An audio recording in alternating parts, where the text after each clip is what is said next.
ಸಂಸ್ಕೃತಿ ಸಂಪ್ರದಾಯಗಳಿಗೆ ತವರು ಮನೆಯಾಗಿರೋ ಭಾರತದಲ್ಲಿ ಮದುವೆ ವ್ಯವಸ್ಥೆಗೆ ಬಹಳ ಪ್ರಾಧಾನ್ಯತೆ ಇದೆ. ಆದರೆ ಇದು ಒಂದು ಕಾಲದ ಪದ್ಧತಿ ಅನ್ನುವಂತಾಗಿದೆ ಈಗಿನ ಪರಿಸ್ಥಿತಿ. ಅದರಲ್ಲೂ ಸೋಷಿಯಲ್ ಮೀಡಿಯಾದ ಬಳಕೆ ಹೆಚ್ಚಾದ ಮೇಲಂತೂ ಚಿತ್ರ ವಿಚಿತ್ರ ಘಟನೆಗಳು ಬೆಳಕಿಗೆ ಬರ್ತಿವೆ. ಸೋಷಿಯಲ್ ಮೀಡಿಯಾದಲ್ಲೇ ಸಂಸಾರ ಮಾಡ್ತಿರೋ ಈಗಿನ ಜನ ಮದುವೆ ಅನ್ನೋ ಬಂಧವನ್ನ 3 ದಿನದ ಆಟ ಅನ್ನೋ ತರ ಮಾಡ್ಕೊಂಡಿದ್ದಾರೆ. ಅಷ್ಟಕ್ಕೂ ನಾವು ಇಷ್ಟೆಲ್ಲ ಪೀಠಿಕೆ ಹಾಕೋಕೆ ಕಾರಣ ಚಿಕ್ಕಬಳ್ಳಾಪುರದಲ್ಲಿ ಶುರುವಾಗಿ ಬೆಳಗಾವಿಯಲ್ಲಿ ಕೊನೆಯಾದ ಇದೊಂದು ಲವ್ ಕಮ್ ಲಸ್ಟ್ ಕಹಾನಿ. ಚಿಕ್ಕಬಳ್ಳಾಪುರ ನಿವಾಸಿಗಳಾದ ಲಕ್ಷ್ಮೀ ವೆಂಕಟೇಶ್ ಅನ್ನೋ ದಂಪತಿಗೆ 4 ಜನ ಹೆಣ್ಮಕ್ಳು. ಈ ಪೈಕಿ 2ನೇ ಮಗಳದ್ದೇ ಈ ಸ್ಟೋರಿ. ಅಷ್ಟಕ್ಕೂ ಇವಳ ಹೆಸರು ಪ್ರಿಯಾಂಕಾ. ಓದೋದ್ರಲ್ಲಿ ಚುರುಕಿದ್ಲು. 4 ಹೆಣ್ಣು ಮಕ್ಕಳ ಪೈಕಿ ಪ್ರಿಯಾಂಕಾ ಚೆನ್ನಾಗಿ ಓದ್ತಿದ್ಲು. ಅಪ್ಪ ಅಮ್ಮ ಕೂಲಿ ನಾಲಿ ಮಾಡಿ ಸಂಸಾರವನ್ನ ಸಾಗಿಸ್ತಿದ್ರು. ಮಗಳು ಚೆನ್ನಾಗಿ ಓದ್ತಾಳೆ ಅಂತ ಅಪ್ಪ ಮಗಳ ಭವಿಷ್ಯದ ಬಗ್ಗೆ 100 ಕನಸನ್ನ ಕಟ್ಕೊಂಡಿದ್ದ. ಆದ್ರೆ ಪ್ರಿಯಾಂಕಾ ಕಾಲೇಜು ಮೆಟ್ಲು ಹತ್ತಿದ್ದೇ ತಡ ತಿರ್ಬೋಕಿ ಶೋಕಿ ಮಾಡೋಕೆ ಶುರು ಮಾಡಿದ್ಲು. ಸಿಕ್ಕ ಹುಡುಗರ ಜೊತೆ ಬೈಕಲ್ಲಿ ಓಡಾಡ್ಕೊಂಡು ಸಿನಿಮಾ ಹೋಟೆಲ್ ಅಂತೆಲ್ಲ ಓಡಾಡೋಕೆ ಶುರು ಮಾಡಿದ್ಲು. ಮೊಗ್ಗಿನ ಮನಸ್ಸು ಶುಭಾಪುಂಜ ತರ ನನಗೂ ಒಬ್ಬ ಗೆಳೆಯ ಬೇಕು ಅಂತ ತನ್ನ ಕಾಲೇಜಿನ ಸೀನಿಯರ್ ಅವಿನಾಶ್ ಅನ್ನೋನ ಜೊತೆ ಲವ್ ಅಲ್ಲಿ ಬಿದ್ದಿದ್ಲು. ಅವಿನಾಶ್ ಜೊತೆ ಬೈಕಲ್ಲಿ ಸುತ್ತಾಡ್ತಾ ಮಜಾ ಮಾಡ್ತಿದ್ಲು. ಸಂಸಾರ ಅಂದ್ರೆ ಏನು, ಗಂಡ ಅಂದ್ರೆ ಏನು, 4 ಗೋಡೆಗಳ ಮಧ್ಯೆ ನಡೆಯೋ ಗಂಡ ಹೆಂಡತಿ ನಡುವಿನ ಕಥೆಯಾದ್ರೂ ಏನು ಅನ್ನೋದು ಗೊತ್ತಿಲ್ಲದ ವಯಸ್ಸಲ್ಲೇ ಅವಿನಾಶ್ ಜೊತೆ ಪ್ರಿಯಾಂಕಾ ತನ್ನ ದೇಹವನ್ನ ಹಂಚಿಕೊಂಡಿದ್ಲು. ಹೀಗೆ ಇಬ್ಬರ ನಡುವೆ ಚೆಲ್ಲಾಟದಿಂದ ಪ್ರಿಯಾಂಕಾ 4 ತಿಂಗಳ ಪ್ರೆಗ್ನೆಂಟ್ ಆಗಿದ್ಲು. ಆದ್ರೆ ವಿಷಯ ಗೊತ್ತಿಲ್ಲದೆ ಪ್ರಿಯಾಂಕಾ ಕೇರ್ಲೆಸ್ ಮಾಡಿದ್ಲು. ಬರಬರ್ತಾ ಮಗಳ ಹೊಟ್ಟೆ ದೊಡ್ಡದಾಗ್ತಿರೋದನ್ನ ಗಮನಿಸಿದ ತಾಯಿ ಏನಿದು ಅಂತ ಕೇಳಿದ್ಲು. ಅದಕ್ಕೆ ಪ್ರಿಯಾಂಕಾ 4 ತಿಂಗಳಿಂದ ಡೇಟ್ ಮಿಸ್ ಆಗಿದೆ, ಅದಕ್ಕೆ ಇರಬೇಕು ಬಿಡಮ್ಮ, ತಲೆ ಕೆಡಿಸ್ಕೋಬೇಡ ಅಂತ ಹೇಳಿದ್ಲು. ಮಗಳ ಮಾತು ಕೇಳಿ ಪ್ರಿಯಾಂಕಾ ತಾಯಿಗೆ ಆಕಾಶವೇ ತಲೆ ಮೇಲೆ ಬಿದ್ದಂತಾಗಿತ್ತು. ಕೂಡಲೇ ಮಗಳನ್ನ ಕರ್ಕೊಂಡು ಹತ್ತಿರದ ಆಸ್ಪತ್ರೆಗೆ ಹೋಗಿ ಚೆಕ್ ಮಾಡಿಸಿದ್ರು. ಆಗ ಡಾಕ್ಟರ್ ಪ್ರಿಯಾಂಕಾಗೆ ನೀನು 4 ತಿಂಗಳ ಪ್ರೆಗ್ನೆಂಟ್ ಅಂತ ಹೇಳಿದ್ರು.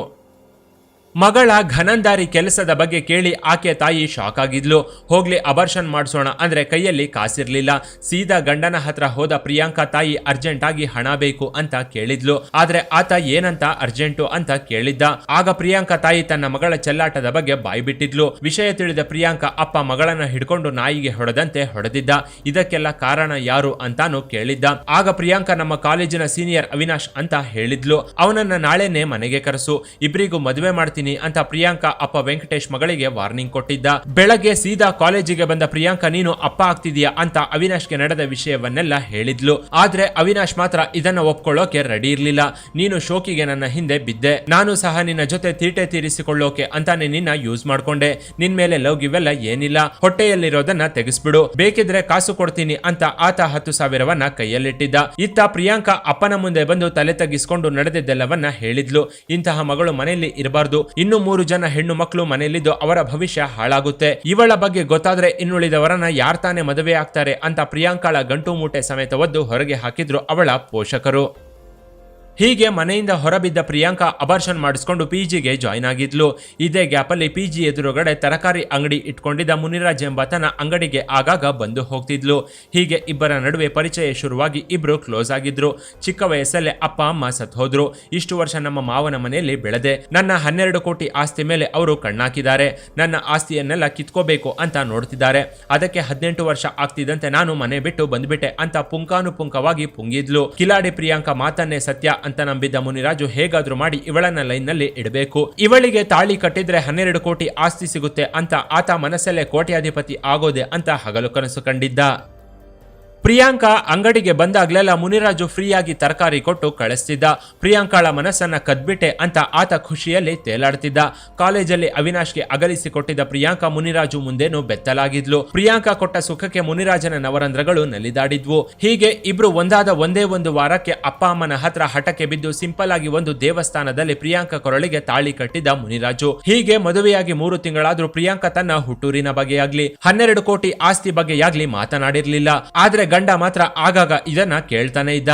12 ಕೋಟಿ ಆಸ್ತಿ ಅಂತ ಅಂದೆ, ಎಲ್ಲಿಟ್ಟಿದೀಯ ಹೇಳು ಅಂತ ಗಂಡ ಆಗಾಗ ಕೇಳ್ತಿದ್ದ.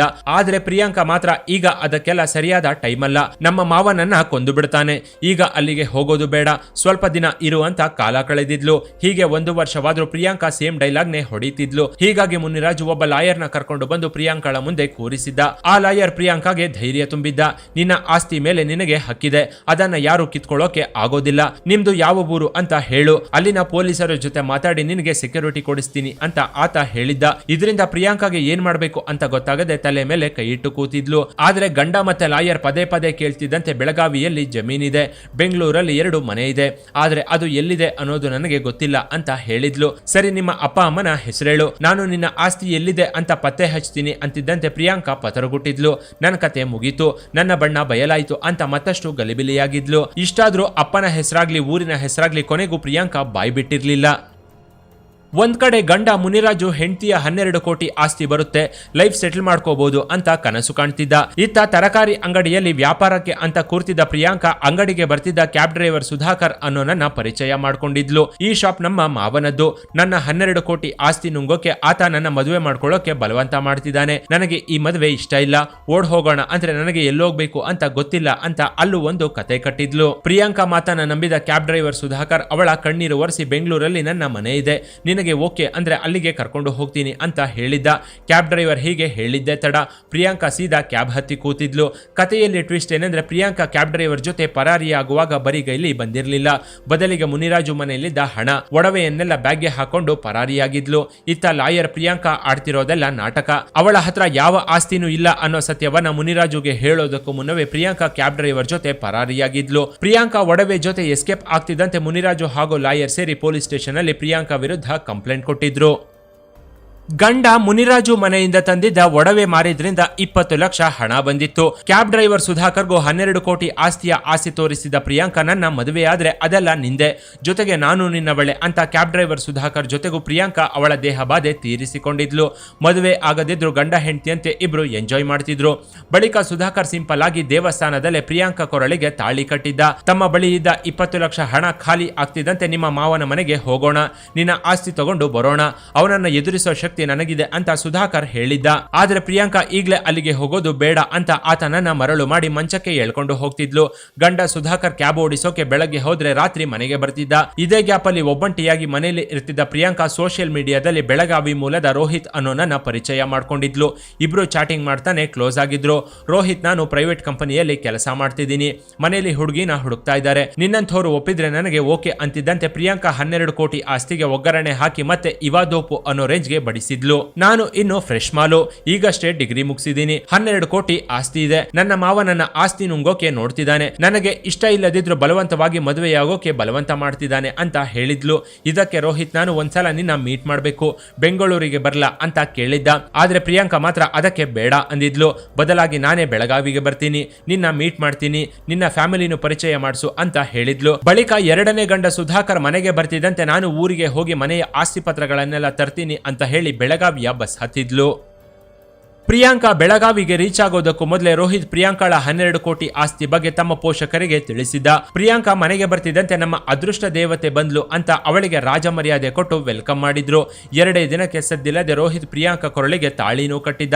ಅಲ್ಲಿಗಾಗ್ಲೇ 2 ಮದುವೆಯಾಗಿದ್ದ ಪ್ರಿಯಾಂಕಾ ನಾನು ಫ್ರೆಶ್ ಅಂತ ಹೇಳಿ ರೋಹಿತ್ ನ 3ನೇ ಮದುವೆ ಆಗಿದ್ಲು. ಪ್ರಿಯಾಂಕಾ ಬೆಳಗಾವಿಗೆ ಹೋಗಿ 1 ವಾರ ಆದ್ರೂ ಸುಳಿವಿರ್ಲಿಲ್ಲ.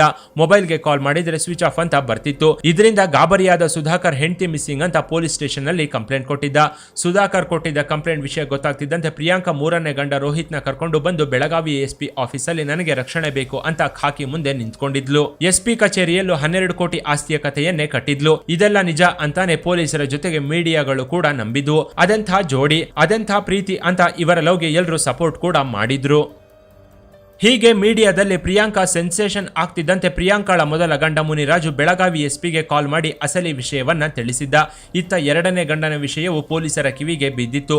ಆಗ್ಲೇ ಪ್ರಿಯಾಂಕಾ ರಂಗಿನಾಟ ಗೊತ್ತಾಗಿ ಪೊಲೀಸರು ಮೀಡಿಯಾಗಳ ಮುಂದೆ ಬಂದು ಇವಳ ನಿಜ ಬಣ್ಣವನ್ನ ಬಾಯ್ಬಿಟ್ಟಿದ್ರು. ಅಲ್ಲದೆ ಇವಳ ಫೋಟೋ ತೋರಿಸಿ ಯಾವುದಕ್ಕೂ ಹುಷಾರಾಗಿರಿ, ನೀವು ಯಾಮಾರೋಕೆ ಹೋಗಬೇಡಿ ಅಂತಾನು ಹೇಳಿದ್ರು. ಇನ್ನು ಈ ಸ್ಟೋರಿ ಬಗ್ಗೆ ನಿಮ್ಮ ಅಭಿಪ್ರಾಯವನ್ನ ಕಾಮೆಂಟ್ ಮಾಡಿ. ಕೆಳಗಿನ ಡಿಸ್ಕ್ರಿಪ್ಷನ್ ಬಾಕ್ಸ್ನಲ್ಲಿ ವಾಟ್ಸ್ಆಪ್ ಚಾನಲ್ನ ಲಿಂಕ್ ಕೊಡಲಾಗಿದ್ದು ಅದನ್ನು ಸಹ ಫಾಲೋ ಮಾಡಿ. ಇನ್ನಷ್ಟು ಇಂಟ್ರೆಸ್ಟಿಂಗ್ ವಿಡಿಯೋಗಳಿಗಾಗಿ ಚಾನಲ್ನ ವಿಸಿಟ್ ಮಾಡಿ.